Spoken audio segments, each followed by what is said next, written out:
கவனிராஜா,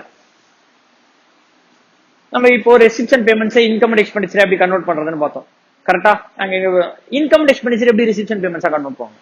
income and எக்ஸ்பெண்டிச்சரை reception பேமெண்ட்ஸா convert பண்ணுவோம். சி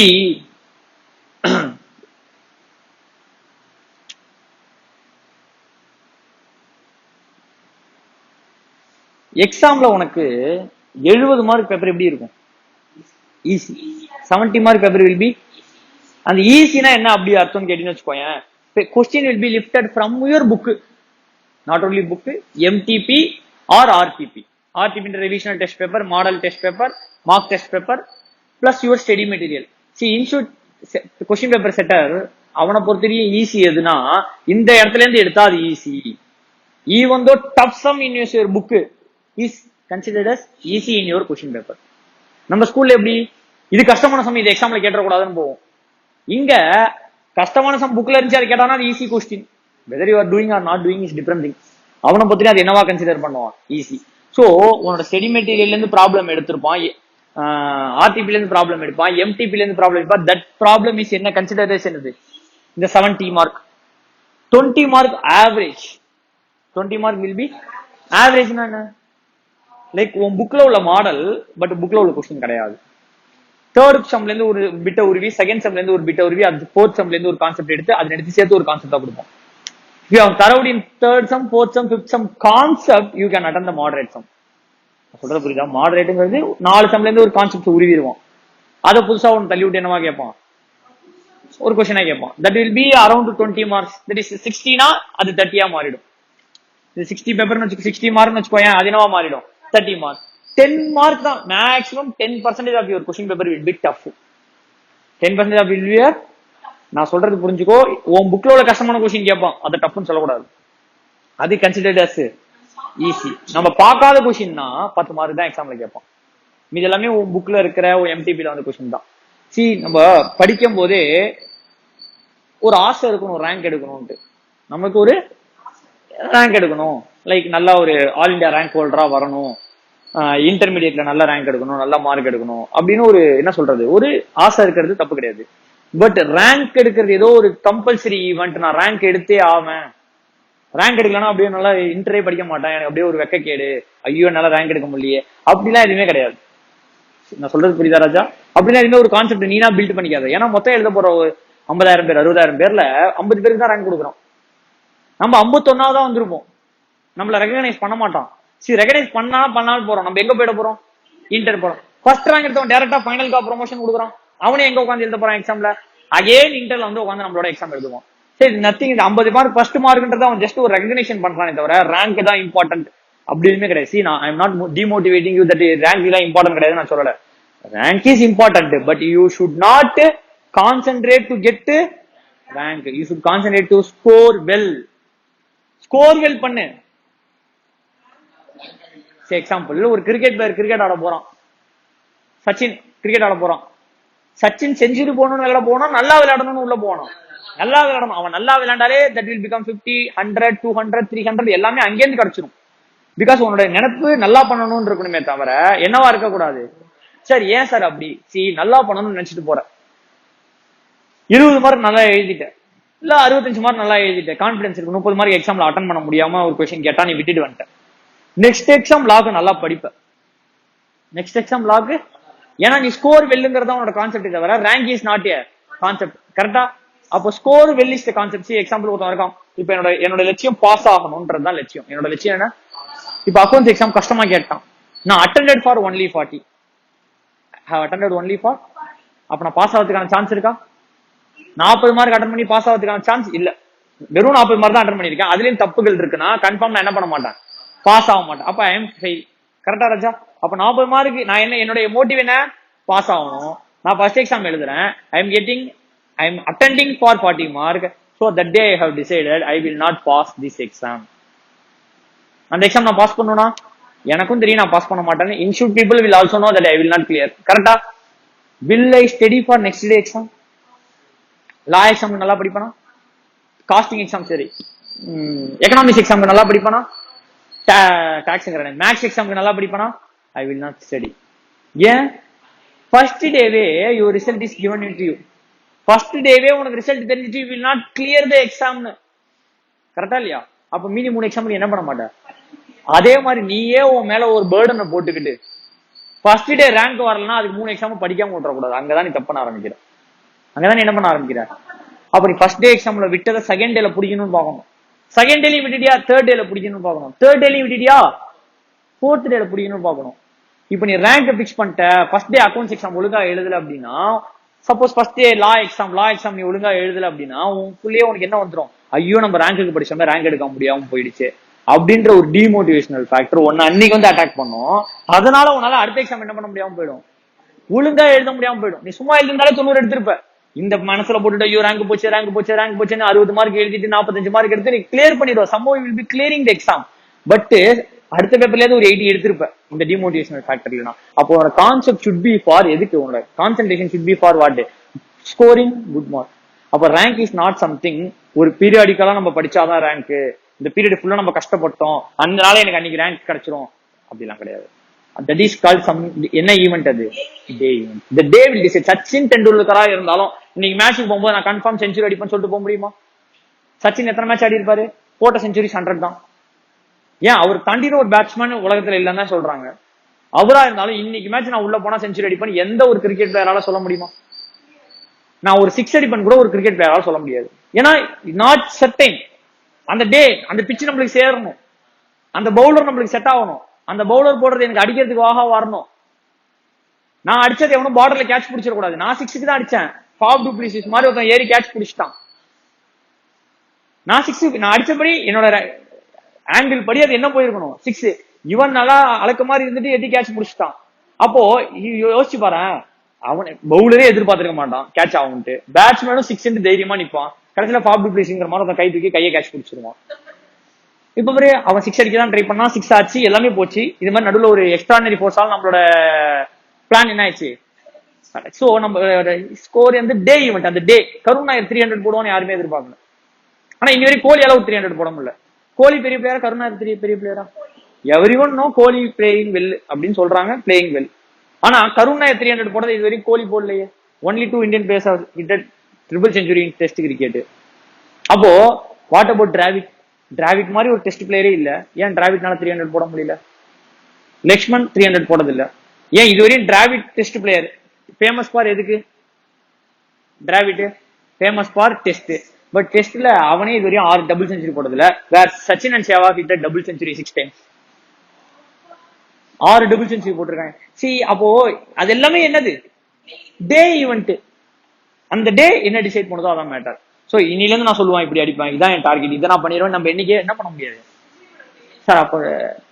அப்ப ரேங்க் நீங்க எடுக்க வேணாங்கிறீங்களா? எடுனா சி நான் என்ன சொல்றேன்னா, கடவுள் இருக்காரா இல்லையான்றத பத்தி நான் பேசவே விரும்பல. இருந்தா நல்லா இருக்கும். ரேங்க் எடுத்தா நல்லதுதான். ஆனா ரேங்க் எடுத்தே அவங்கலாம் படிக்காது. ரேங்க் எடுத்தா குட், உனக்கு ஒரு ரெகக்னைசேஷன். கரெக்ட், இந்தியா லெவல்ல டாப் 50ல இருக்குன்றது ஒரு பெருமை. வெளில சொல்லிக்கலாம் ஆல் இந்தியா ரேங்க் ஹோல்டர். ஆனா ஃபவுண்டேஷன்ல ரேங்க் ஹோல்டர்னு வெளில சொல்லிட்டா பெருமை கிடையாது. ஃபைனல்ல ரேங்க் ஹோல்டர்னு வெளில சொல்லிட்டா பெருமை. இன்டர்ல ரேங்க் ஹோல்டர்னு சொன்னா கூட கொஞ்சம் பெருமை. ஃபவுண்டேஷன்ல ஆப்வியஸா சம் பெருமை இருக்குன்னு வச்சுக்கோங்க, கொஞ்சம் பெருமை இருக்கு. நீ நினைக்கிற மாதிரி இல்ல. லைக் என்ன ரஞ்சி டிராஃபில 300 போட்ட மாதிரி. ரஞ்சி டிராஃபில 300 சொல்லிக்கலாம். ஆனா இன்டர்நேஷனல் மேட்ச்ல 300 போட்டாதான் அது என்னவா கன்சிடர் பண்ணுவாங்க, 300 கன்சிடர் பண்ணுவாங்க. சேம் வே ஃபைனல்ல ரேங்க் பண்ணாதான் என்னது consider as rank. Inter foundation ரேங்க்னால இன்டர்ல ஏதாவது ஒரு பேப்பர் எக்ஸ்டென்ஷன் கொடுக்குறாங்க, நீ இந்த பேப்பர் எழுத வேணாம், நல்லா அக்கௌண்ட்ஸ்ல 100 எடுத்துட்டப்பா, இன்டர் அக்கௌண்ட்ஸ் விட்டு, அதெல்லாம் எதுவுமே கிடையாது. சரி, நம்மளுக்கு ஒரு பெருமை. அந்த பெருமைக்காக ஃபெயில் ஆயிடாதுன்னு சொல்றேன். அந்த பெருமைக்காக என்ன பண்ணக்கூடாது, நான் உனக்கு 300 அடிக்க சொல்ல, அட்லீஸ்ட் 100 அடி. நான் உனக்கு 100 அடிக்க சொல்ல, அட்லீஸ்ட் 50 அடின்னு சொல்றேன். எனக்கு 300 தான் அடிப்பேன், 300 அடிக்கலாம் அடிக்க மாட்டேன்ற மாதிரி என்ன பண்ணிடக்கூடாது, அந்த முயற்சியை விட்டுறக்கூடாது. அதுதான் நான் சொல்றது. ரேங்க் தேவை, பட் நான் ரேங்க் எடுப்பேன். போன வாட்டி ஒரு பொண்ணு ஸ்ருதின்னு ஒரு ஸ்டூடெண்ட், என் ஸ்டூடெண்ட் தான், அவளை மாதிரி ஒரு ஸ்டூடெண்ட் நான் பாத்திருக்கேன். அவ 2வது ஸ்டூடெண்ட் வச்சுக்கோயேன். நான் எடுக்க டீச்சர்ஸ்ல என்னோட பேட்ச்ல ஒரு 2வது 3வது ஸ்டூடெண்ட் அவளை மாதிரி ஒரு கிளவர், அவளை மாதிரி ஒரு இன்டர்ன். நம்ம சொன்னதை டக்குன்னு புரிஞ்சுக்கிட்டு நம்மளுக்கு நான் என்ன மனசுல நினைக்கிறோம் அது அப்படியே சம்திங் சேம் திங் இந்த சேம் சென்ஸ் அந்த வேவ் லென்த் எல்லாம் பக்காவா இருக்கும். சூப்பரா படிப்பா. அக்கௌண்ட்ஸ் எக்ஸாம் எழுதிட்டு வந்தா ஐ ஹவ் அட்டெண்டட் ஃபார் 100 அப்படின்னா சூப்பரா. லா எக்ஸாம் எழுதுனா I have attended for 100. Economics 100, எல்லாமே 100 எழுதுனா. நான் நிறைய டெஸ்ட் வச்சிருக்கேன் அவளுக்கு முன்னாடி. எக்கனாமிக்ஸ் டெஸ்ட்லாம் நான் தான் எக்கனாமிக் டெஸ்ட், லா டெஸ்ட் எல்லாம் வைப்பேன் முன்னாடி. வச்சதுல எல்லாத்தையும் 80 எடுப்போம். 1 மார்க்னா அந்த பேப்பர்ல 85, மேக்ஸ்ல 85, 90 ஸ்கோர் பண்ணுவா. டஃபஸ்ட் கொஸ்டின் கொடுத்தாலும் 95 ஸ்கோர் பண்ணிடுவா வித்தின் த டைம் ஃப்ரேம்குள்ள. எக்ஸாம் போனா நான் கன்ஃபார்ம் அவ ரேங்க்னு நினைச்சேன். நான் சொல்லவே மாட்டேன் நான் ரேங்க் எடுத்து அவளை மோட்டிவேட் பண்ணது கூட கிடையாது. அவளா படிச்ச வரையும் நான் சொன்னேன் அவ சும்மாவே ரேங்க் எடுத்துருவா சார், நான் ஏகே சார் சொன்னேன். எக்ஸாம் எழுதுனா நல்லா எழுதிட்டு வந்தா. 85 in accountancy, 85 in economics, 80 in maths, something எல்லாமே 85, 80, 80 3 பேப்பர்ல. லா 45. லாபம் அவளுக்கு நல்லா தெரியும். 75 எடுத்த லா ஒருத்தவனோட நாலேஜோட இவ லா நாலேஜ் அதிகம். எக்ஸாம்ல என்ன பண்ணிட்டா ஒரே பேஜ்ல மேல ஏவையும் கீழே பியும் எழுதிட்டா 7A 7Bன்னு. எங்கெல்லாம் செகண்ட் பாதியா ரெண்டாவது கொஸ்டின் அதே பேஜ்ல எழுதினாலும் எல்லாத்துக்கும் கிராஸ் கட். அவளோட லக்கு நல்லா பாத்துக்கோ, அவளோட லக்கு இந்த கிராஸ் கட் போகும் 45 எடுத்துட்டா. இந்த கிராஸ் கட் போக ஃபெயில் ஆயிருந்தானா ஃபெயில். அந்த 85 80 80 பிரோஜனம் இல்ல, திருப்பி எழுதணும். 85 80 80 6 மாசம் வேஸ்ட். மே 19 எக்ஸாம் வேற நடக்கல, மே 20 எக்ஸாம் வேற விட்டுருந்தா உங்களோட உட்காந்து நவம்பர் 20 எக்ஸாம் எழுதி இருக்கணும். அவ இப்ப நவம்பர் 20 இன்டர்வியூ எழுத போறா. சொல்றது புரியுதா? சோ அவ சொன்னா எக்ஸாம் எழுதிட்டு வந்து, ஆனா நானும் ரேங்க் எடுக்கணும்னு இருந்தேன். ஒன்ஸ் என்னோட மைண்ட நான் மாத்திக்கிட்டேன். Rank is not important, passing is important. Rank தேவை, see century is not important, scoring is important. Score பண்ண ஆட்டோமேட்டிக்கா உனக்கு என்ன வரும்? செஞ்சுரி வந்துடும். பட் செஞ்சுரி மட்டும் எய்ம் பண்ணாத, ஸ்கோரிங் ஆல்சோ என்ன பண்ணணும்? எய்ம் பண்ணணும். அப்ப ஸ்கோரிங் இஸ் ஃபர்ஸ்ட், அடுத்ததுதான் ரேங்க். ஓகேவா? இதை கான்சென்ட்ரேட் பண்ணு. சரியா? ரேங்க் எடுக்கிறது எப்படின்றதுலாம் நான் அப்புறம் சொல்றேன். நானும் ரேங்க் தான், இன்டர்ல கிடையாது, ஃபவுண்டேஷன்ல கிடையாது, ஃபைனல்ல. எத்தனை மார்க் எடுத்து ரேங்க் தெரியுமா? 416 மார்க் எடுத்து ரேங்க். 416 437 மார்க் எடுத்து ரேங்க் அவுட் ஆஃப் 800. கை தட்டுறதுக்குலாம் ஒண்ணுமே இல்ல. சி 437 மார்க் தான் ரேங்க் அப்படின்னா ஃபைனல் அதான் ரேங்க் வரும். 500 500 550 எடுத்தாலே ரேங்க் வந்துடும். அதுவும் நான் சிஎம்ஏல ரேங்க் எடுத்தேன். சிஎம்ஏல பாப்புலேஷனே கிடையாது, யாருமே 600 மேல ஸ்கோர் பண்ண மாட்டாங்க, 650 மேல ஸ்கோர் பண்ண மாட்டாங்க. Maximum first ரேங்க்னா 650. இன்டர்மீடியட்லயும் நான் வந்து ஆல் இந்தியா செகண்ட் ரேங்க் எடுத்திருப்பேன். ஏன்னா நான் ஒரு குரூப்பை ஃபர்ஸ்ட் தனியாவும் செகண்ட் குரூப் தனியாவும் எழுதுனதுனால 2 குரூப் சேர்த்து எழுதுனாதான் ரேங்க் இன்டர்ல. ஃபர்ஸ்ட் குரூப்ல தனியா 292 மார்க், செகண்ட் குரூப்ல தனியா 292 அவுட் ஆஃப் 400. ரெண்டுத்தையும் கம்பைன் பண்ணா அந்த அட்டம்ப்டோட மார்க் ரேங்க் எடுத்த செகண்ட் ரேங்க் ஹோல்டரோட அதிக மார்க் வந்துடும். பட் நான் தனித்தனியா எழுதுனதுனால எனக்கு ரேங்கும் கிடையாது, ஒன்றும் கிடையாது. பட் நான் ரேங்குக்காக படிச்சேன்னு கேட்டா நான் ஒரு கொஸ்டின் கூட ரேங்க் எடுக்கணுமே படிச்ச கிடையாது, ஒரு எக்ஸாம் கூட ரேங்க் எடுக்கணும்னு எழுதுனது கிடையாது. நான் சொல்றது புரியுதா ராஜா? நம்மளோட கான்சென்ட்ரேஷன் எதுல இருக்கணும்? எனக்கு பாஸ் ஆனா போதும். அதுக்கு மேல போடுறது எல்லாமே யாரோட பிச்சை?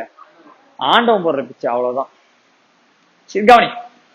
இப்போ income expenditure should be converted into receipts and payments and balance sheet. போதும், ரேங்க் எல்லாம் விட்டுட்டு அப்படியே வா, கீழே விஷுவலைஸ் பண்ணாத, இங்க வா. Income expenditure, receipts and payments, balance sheet. Income எக்ஸ்பெண்டிச்சர்ல ஃபார் த இயர் இருக்கும். இன்கம் எக்ஸ்பெண்டிச்சர்ல ரிசிப்ட்ஸ் அண்ட் பேமெண்ட்ஸ் என்ன பண்ணணும்? அதுக்கு அப்போ கன்வர்ஷன் ஒர்க் இருக்கு. அப்ப என்ன ஒர்க் இருக்கு? அப்போ இங்க இருக்கிற ஃபார் த இயர் எல்லாத்தையும், இங்க இருக்கிற credit will appear here in the debit side, will appear here in the debit side. அங்க இருக்கிற கிரெடிட் இன்கம், சாரி இது என்ன, இன்கம் எக்ஸ்பெண்டிச்சரா? Income will appear in the debit side, that is called என்னது? receipt. But not all the receipts will be appear in the, not all expenditure will be appear in the.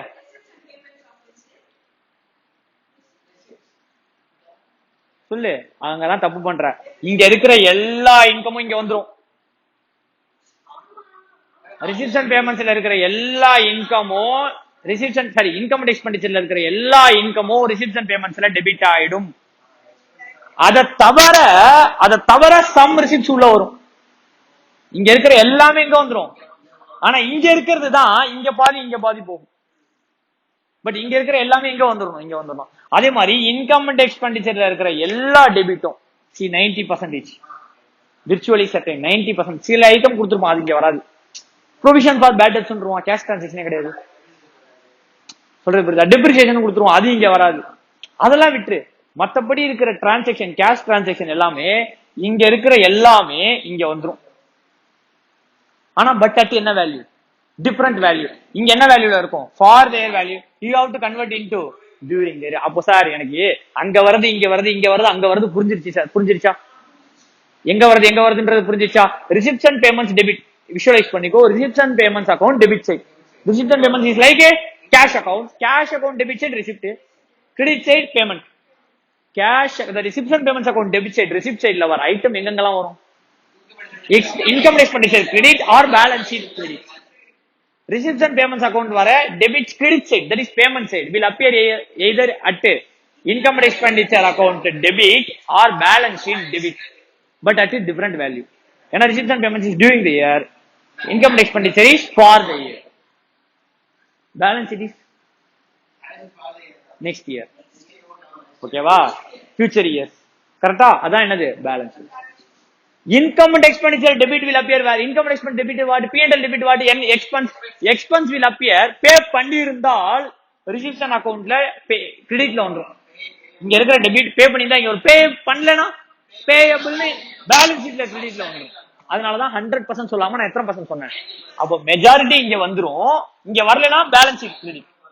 இங்க இருக்கிற credit majority இங்க debit ஆயிடும், அப்படி இல்லைன்னா balance sheet debit. Example commission கொடுத்திருப்பான் 1 lakh, not yet received, accrued. Not yet received, ரிசீவே பண்ணல, ஆனா அக்ரூடுங்கிறதுனால ஃபார் தி இயர்ல போட்டேன். அப்ப இந்த ஃபார் தி இயர் இங்க போட முடியாதுல்ல, ஏன்னா ரிசீவே பண்ணல. அப்ப அந்த 1 லட்ச ரூபாய் அப்படியே ரிசீவபிள்னு சொல்லி இங்க டெபிட் பண்ணிட வேண்டியதான், பேலன்ஸ் ஷீட்ல டெபிட் பண்ணிட வேண்டியதான். நான் சொல்றது புரியுதா? அப்போ இங்க இருக்கிற கிரெடிட் வில் அப்பியர். அப்போ இன்கம் அண்ட் எக்ஸ்பெண்டிச்சர்ல டெபிட்னா ரிசிப்ட்ஸ் அண்ட் பேமெண்ட்ஸ்ல கிரெடிட், இன்கம் அண்ட் எக்ஸ்பெண்டிச்சர்ல கிரெடிட்னா ரிசிப்ட்ஸ் அண்ட் பேமெண்ட்ஸ்ல டெபிட், இன்கம் அண்ட் எக்ஸ்பெண்டிச்சர்ல கிரெடிட்னா இன்கம் அண்ட் எக்ஸ்பெண்டிச்சர்ல கிரெடிட்னா ரிசிப்ட்ஸ் அண்ட் பேமெண்ட்ஸ்ல டெபிட். மிச்சம் பேலன்ஸ் ஷீட். மிச்சம் எது சார் மிச்சம்? இன்கம் அண்ட் எக்ஸ்பெண்டிச்சருக்கு ரிசிப்ட்ஸ் அண்ட் பேமெண்ட்ஸ்க்கு ஒரே வேல்யூ வந்துருச்சுன்னு வெச்சுக்கோ, பேலன்ஸ் ஷீட் வேல்யூவே வராது. இன்கம் அண்ட் எக்ஸ்பெண்டிச்சர்ல வரது எல்லாமே ரிசிப்ட்ஸ் அண்ட் பேமெண்ட்ஸ்ல same value same line item வந்துருச்சுன்னா பேலன்ஸ் ஷீட்க்கு வேலையே கிடையாது. அப்ப இதோட difference will be dealt in. அவ்வளவுதான் ராஜா. Receipts and payments account debit side will be credited to income and expenditure. Receipts and payments credit side will be debited to income and expenditure. Difference will be treated in balance sheet. ஏன்னா difference is next year. கரெக்டா? சரி, எப்படி sir for the இயரை next இயருக்கு convert பண்ணணும்? எப்படி sir? Sorry, for the இயரை during the இயருக்கு கன்வெர்ட் பண்ணணும். அப்படிதான் நம்ம பார்க்க போறோம். சரியா?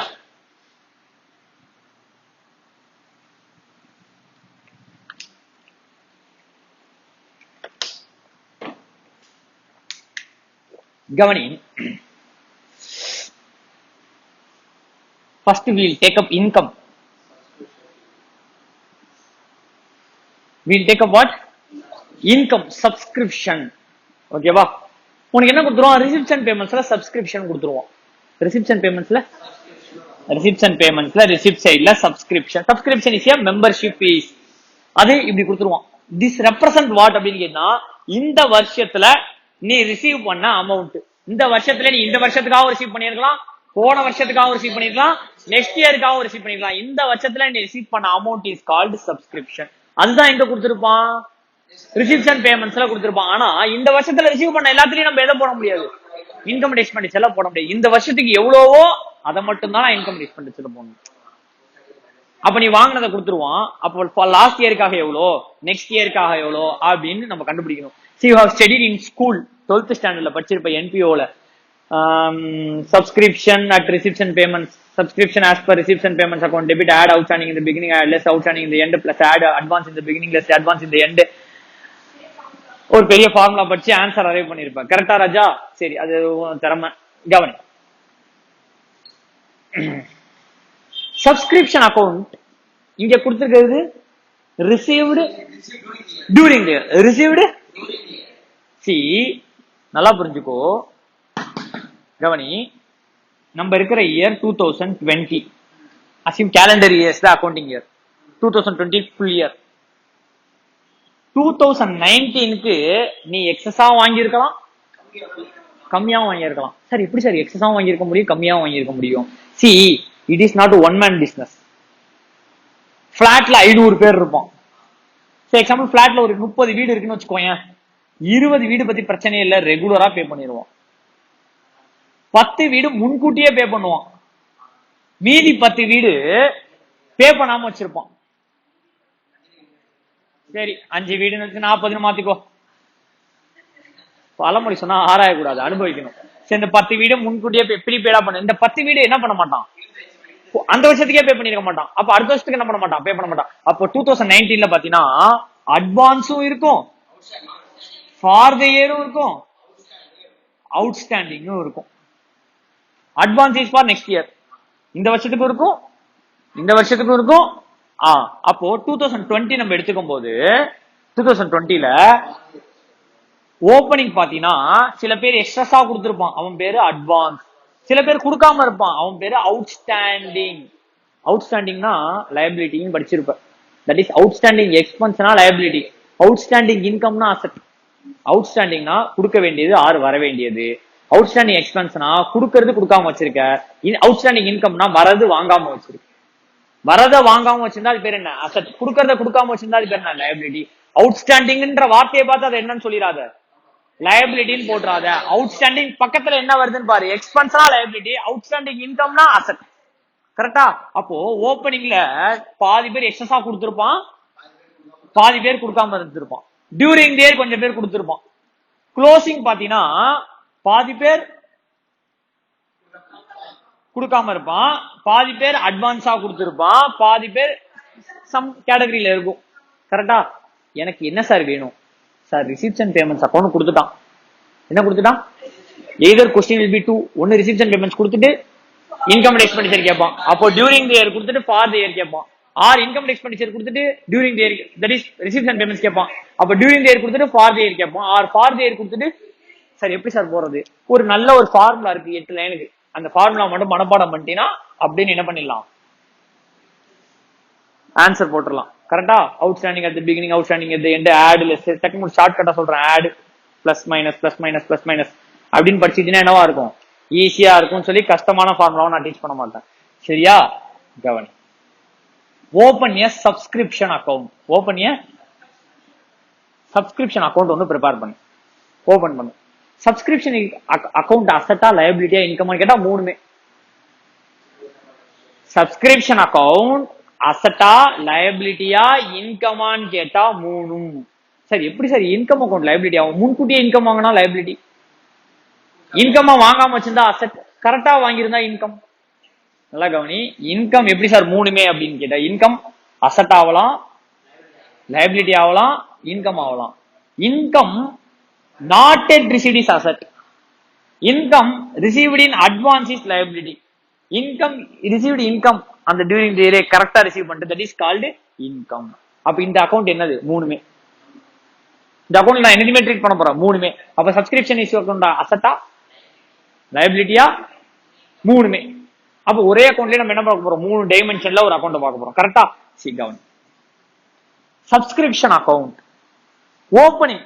ஓபனிங் தட் இஸ் ஓபனிங் என்ன? லாஸ்ட் இயர் க்ளோசிங், இந்த வருஷத்தோட ஓபனிங். லாஸ்ட் இயர் எண்ட்ல சில பேர்ட்ட இருந்து எக்ஸஸா வாங்கியிருப்பியா, சில பேர்கிட்ட வாங்காம வச்சிருப்பியா. சில பேர்ட்ட வாங்காம வச்சிருக்கா, லாஸ்ட் இயர் அது அசெட்டா போட்டிருப்பியா, ஏன்னா டு பி ரிசீவ்டு. அது பேர் என்ன? Outstanding. Outstanding outstanding subscription. Outstanding 2019 closing balance ஷீட்ல அவுட்ஸ்டாண்டிங் சப்ஸ்கிரிப்ஷன் போட்டிருப்பியா? ஒரே நிமிஷம் ராஜா.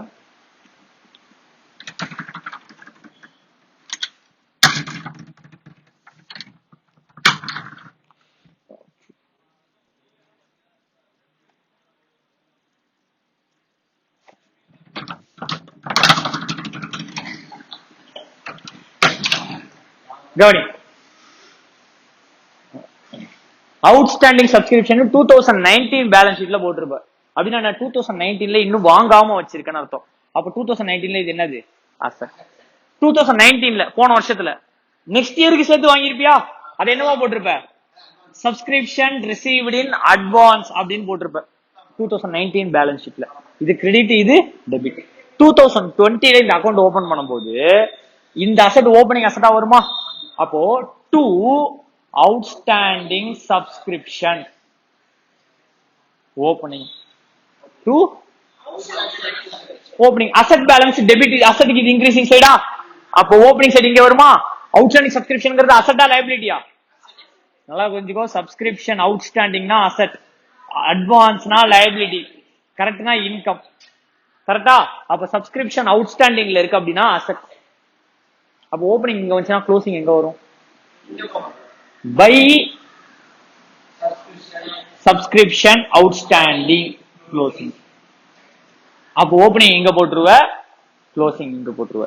அப்ப ஓபனிங்ல சார் 50 பேர் கொடுக்கல சார், க்ளோசிங்ல 30 பேர் கொடுக்கல சார், அப்ப 50 into membership fees, 30 into membership fees. ஓபனிங்கும் குறைச்சிரும், க்ளோசிங் இல்ல. கொஸ்டின்ல தே வில் பி கிவன், அவன் கொடுத்துருப்பான், கவலையப்படாது. இதுல எல்லாமே கொஸ்டின்ல கொடுத்துருப்பான். நான் சொல்றேன் பாரு, 6 நம்பர்ல 5 நம்பர் கொடுத்துருப்பான், ஒரு நம்பர் கண்டுபிடிக்க சொல்லுவான். 6 நம்பர் என்னன்னு தெரியணும், அந்த ஒரு நம்பர் என்னன்னு தெரியணும், அவ்வளவுதான். First outstanding subscription, opening, outstanding subscription, close. Some people will pay earlier, that is called advance. அது என்னது? Liability. அப்ப ஓப்பனிங் கிரெடிட் சைடா? Opening is on credit side. By subscription received in advance. Opening இது என்னது? அப்ப க்ளோசிங் எங்க வரும்? To subscription received in advance or advance subscription. Advance subscription closing போட்டாச்சா? அப்போ ஓப்பனிங்ல அட்வான்ஸ் போட்டாச்சு, ஓப்பனிங் அவுட்ஸ்டாண்டிங் போட்டாச்சு, க்ளோசிங் அட்வான்ஸ் போட்டாச்சு, க்ளோசிங் அவுட்ஸ்டாண்டிங் போட்டாச்சு. அப்ப ஓப்பனிங்ல அட்வான்ஸ் அவுட்ஸ்டாண்டிங் தவிர எதுவும் இருக்காது, க்ளோசிங்ல அட்வான்ஸ் அவுட்ஸ்டாண்டிங் தவிர எதுவும் இருக்காது. 4 ரெக்கார்ட் பண்ணியாச்சு. ஓப்பனிங் இங்க வந்தா க்ளோசிங் இங்க, ஓப்பனிங் இங்க வந்தா க்ளோசிங். ரிசிப்ஷன் பேமெண்ட்ஸ் அக்கௌண்ட் உனக்கு கொடுத்துருக்கானா? அதுல சப்ஸ்கிரிப்ஷன் எங்க என்ட்ரி போட்டிருப்ப? டூ சப்ஸ்கிரிப்ஷனா? ஏன்னா இன்கம் சைடு இதான ரிசிப்ட் சைடு. அப்ப ரிசிப்ஷன் சப்ஸ்கிரிப்ஷன் அக்கௌண்ட்ல to subscription, sorry reception payment அக்கௌண்ட்ல டூ சப்ஸ்கிரிப்ஷன் போட்டிருப்பியா? அப்ப சப்ஸ்கிரிப்ஷன் அக்கௌண்ட்ல பை ரிசிப்ஷன் பேமெண்ட்ஸா?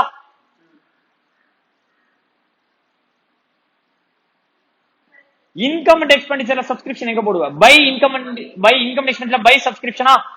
ஏன் சார் இன்கம் அண்ட் எக்ஸ்பெண்டிச்சர் அக்கௌண்ட்ல subscription will be on credit side, இது இன்கம் சைடு. அப்ப இன்கம் அண்ட் எக்ஸ்பெண்டிச்சர்ல பை சப்ஸ்கிரிப்ஷனா? சப்ஸ்கிரிப்ஷன்ல உனக்கு கொஸ்டின்ல இது கொடுத்துருவான், இது கொடுத்துருவான், இது கொடுத்துருவான், இது கொடுத்துருவான், இதுவும் கொடுத்துருவான். You have to find this. This should be debited credited to BN. ஏன்னா உனக்கு ரிசிப்ஷன் பேமெண்ட்ஸ் அக்கௌண்ட் கொடுத்து இன்கம் அண்ட் எக்ஸ்பெண்டிச்சர் கேக்குறானா? என்ன கொடுத்துட்டு ரிசிப்ஷன் பேமெண்ட்ஸ் கொடுத்துட்டு இன்கம் அண்ட் எக்ஸ்பெண்டிச்சர் கேக்குறான். இந்த அமௌண்ட் அப்படி இங்க டெபிட்ல வருது, இங்க கிரெடிட்ல வருது, but not at the same amount. அந்த சேம் அமௌண்ட்டுக்கு உனக்கு அட்ஜஸ்ட்மெண்ட், அந்த அடிஷனல் இன்ஃபர்மேஷன் தான் இது இது இது இது. இதனால எங்க இருக்கும்? அடிஷனல் இன்ஃபர்மேஷன்ல இருக்கும். சரி நல்லா கவனிச்சுக்கோ, இது கொடுக்கலனா இல்லன்னு அர்த்தம். அவுட்ஸ்டாண்டிங் ஓப்பனிங் அட்வான்ஸ் கொடுக்கலனா இல்லன்னு அர்த்தம். மீதி எது கொடுக்கலனாலும் கண்டுபிடிக்கணும்னு அர்த்தம். இது கொடுக்கலனாலும் என்ன பண்ணணும்? இது கொடுக்கலனாலும் என்ன பண்ணணும்? கண்டுபிடிக்கணும். இது கொடுக்கலனாலும் என்ன பண்ணணும்? கண்டுபிடிக்கணும். இது மட்டும் கொடுக்கலனா இல்ல. ஏன்னா ஓப்பனிங் அட்வான்ஸ் எனக்கு சொன்னாதான் என்ன பண்ண முடியும், தெரியும். இல்லனா தெரியாது. சார் இது எப்படி சார் கண்டுபிடிப்பீங்க? அவுட்ஸ்டாண்டிங் 2000 ரூபாய் இருக்கு ஃபார் லாஸ்ட் இயருக்கு. அவுட்ஸ்டாண்டிங் ஃபார் லாஸ்ட் இயருக்கு. இந்த வருஷம் நீ 7000 ரூபாய் வாங்கியிருக்க லாஸ்ட் இயருக்காக. அப்ப லாஸ்ட் இயருக்காக நீ 7000 வாங்கியும் லாஸ்ட் இயர்ல எவ்வளவு பேலன்ஸ் இருக்கு? கரண்ட் இயருக்கு தனியா பேலன்ஸ் இருக்கு. லாஸ்ட் இயர் பேலன்ஸ் 2000 ரூபாய் இருக்கு. லாஸ்ட் இயர்க்கா எவ்வளவு பணம் வாங்கியிருக்க? 7000. அப்ப லாஸ்ட் இயருக்கு 7000 வாங்கியும் இன்னும் பேலன்ஸ் எவ்வளவு இருக்கு? அப்ப ஓப்பனிங்ல என்ன இருந்திருக்கணும்? 9000. அப்ப நம்ம என்ன பண்ணிடலாம்? ரிவர்ஸ் ஒர்க்கிங்ல கண்டுபிடிச்சிடலாம். அது நான் பின்னாடி சொல்றேன். பட் இந்த நம்பர் இல்லனா இல்லன்னு அர்த்தம். மீதி எந்த நம்பர் இல்லனாலும் என்ன பண்ணணும்? ஒன்ட்ட இது கொடுத்துருவானா? ஃபர்ஸ்ட் மாடல் இது கொடுத்துருவான், இது கேட்பான். சோ இது கொடுத்துருவான், இது இது இது இது கொஸ்டின்ல கொடுத்துருவான். இந்த அக்கௌண்ட் ஓபன் பண்ணி போஸ்டிங்க போட்டு பேலன்ஸ் பண்ணி இதை கண்டுபிடிச்சு இன்கம் அண்ட் எக்ஸ்பெண்டிச்சர் அக்கௌண்ட்ல கிரெடிட் பண்ணிடு. சார் எனக்கு இன்கம் அண்ட் எக்ஸ்பெண்டிச்சர் கொடுத்து பேலன்ஸ் இது ரிசிப்ட் அண்ட் பேமெண்ட்ஸ் கேட்டிருக்கான் சார். அப்ப இது கொடுத்துட்டான், இது இது இது இது கொடுத்துருவான். சார் இதுவும் கொடுத்துட்டான். அப்ப கொஸ்டின் இஸ் ஈஸி. இந்த அக்கௌண்ட் ஓபன் பண்ணுமா சார்? பண்ணணும். ராஜா க்ளோசிங் அவுட்ஸ்டாண்டிங் கண்டுபிடிக்கணும். இது தேவையான்னு கேட்டா தேவை. ஏன்னா இது கொடுத்துருக்க மாட்டானே. இந்த அக்கௌண்ட் ப்ரிப்பேர் பண்ணா இது கிடைச்சிரும். ஷுட் பி பேலன்ஸ் ஷீட்ல தூக்கி போட்டு அசெட்டா போடு. புரியுதா ராஜா? அப்போ என்ன account? Prepare subscription account. Debit side opening outstanding, credit side closing outstanding. Opening advance மேல, க்ளோசிங் அட்வான்ஸ் கீழே. இன்கம் அண்ட் எக்ஸ்பெண்டிச்சர் அக்கௌண்ட்ல அப்படியே விஷுவலைஸ் பண்ணணும். இன்கம் அண்ட் எக்ஸ்பெண்டிச்சர்ல கிரெடிட் சைடுல பை சப்ஸ்கிரிப்ஷன். அப்ப சப்ஸ்கிரிப்ஷன் அக்கௌண்ட்ல 2 income and expenditure. Receipt and payments அக்கௌண்ட்ல 2 subscription. அப்ப சப்ஸ்கிரிப்ஷன் அக்கௌண்ட்ல இந்த 6 நம்பர்ல 5 number will be given in exam. மீதி ஒரு நம்பர் என்ன பண்ணும்? கண்டுபிடிச்சா போதும். கரெக்டா ராஜா? இப்போ சப்ஜெக்ட் குள்ள போறோம், கொஞ்சம் உள்ள போவேன். என்ன பண்ணிருப்பான்?